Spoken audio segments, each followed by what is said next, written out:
8.3 is about modeling quadratics in factored form. So we want to be able to find the distance or the width from one end of a parabola to the other, and then the maximum height of a parabola, so how tall it is. Let's look at a couple of examples. An arch is modeled by the following function. Y equals negative 0.15 times x minus 8 times x plus 8. X and y are measured in feet, and the center of the arch is where x equals 0. So if you think about where x equals 0, that is on the y-axis. So the center of our arch is on that y-axis. We want the y-axis to represent the maximum height of the arch, but we want to figure out what is the distance across the arch. In other words, how wide is the arch?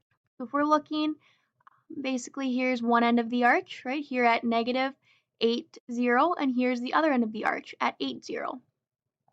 So if we want to estimate the distance, we just want to figure out, well, how far is it from one of our x-intercepts to the other x-intercept? And that's our job, just to figure out that distance. Well, let's think about the absolute distance of this parabola. So we're going to start right here in the middle, right here at the origin, the point 0, 0. So if you think about it, from negative 8 to 0, right, negative 8 to 0, that's 8 feet. You're going back 8 feet, but it's still 8 feet from one end to the middle, to that axis of symmetry. From the axis of symmetry,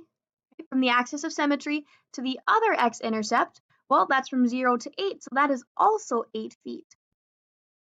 Okay, so we have from one x-intercept to the middle is 8 feet, from the middle to the other x-intercept is 8 feet. So if we take that total distance, right, we have whatever 8 feet plus 8 feet is, that's just 16. So the estimated distance across the arch, in other words, the width of the arch, right, how wide it is 16 feet wide.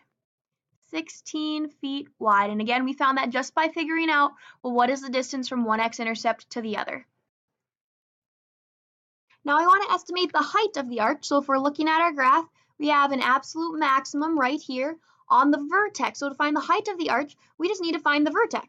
Well, since the vertex is on the axis of symmetry, which is our y-axis, then we know that the x value on this, or the x value of our vertex, is going to be 0, because in order to be on that y-axis, x has to be 0. That's just the rule. Okay, so we just need to find the y value. So we have this lovely equation, so we're just going to take our x and plug it in. We have y equals negative 0.15. Instead of x minus 8, we'll have 0 minus 8, because that's our x value. Okay, same, instead of x plus 8, we'll have 0 plus 8, again, because that's our x value.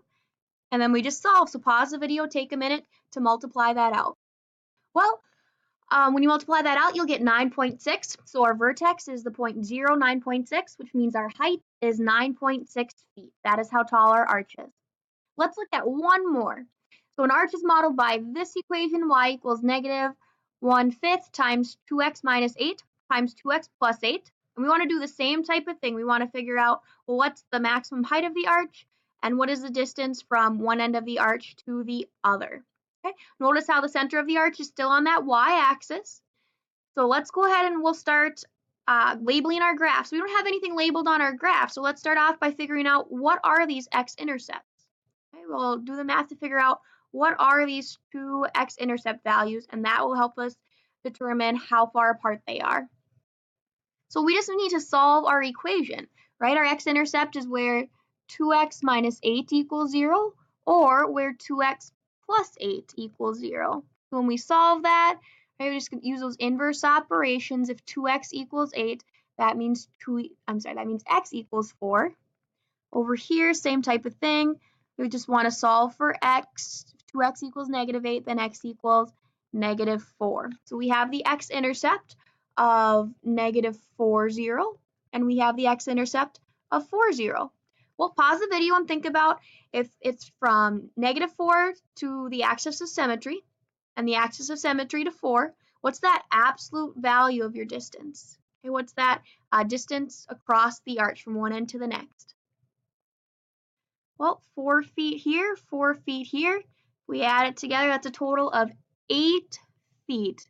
So our arch is 8 feet wide. And that's our answer. We still want to estimate the height of the arch. So remember the height of the arch, that is in this case the tallest point. It could be the lowest point, but here it is the tallest point.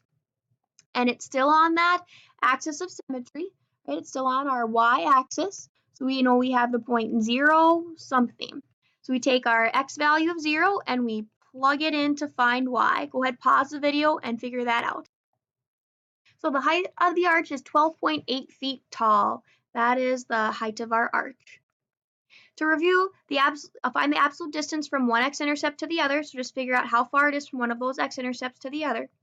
And then you want to use the x value of the vertex, so the fact that x is 0, to find the height, right? To find the y value, which is the same as the height of the arch.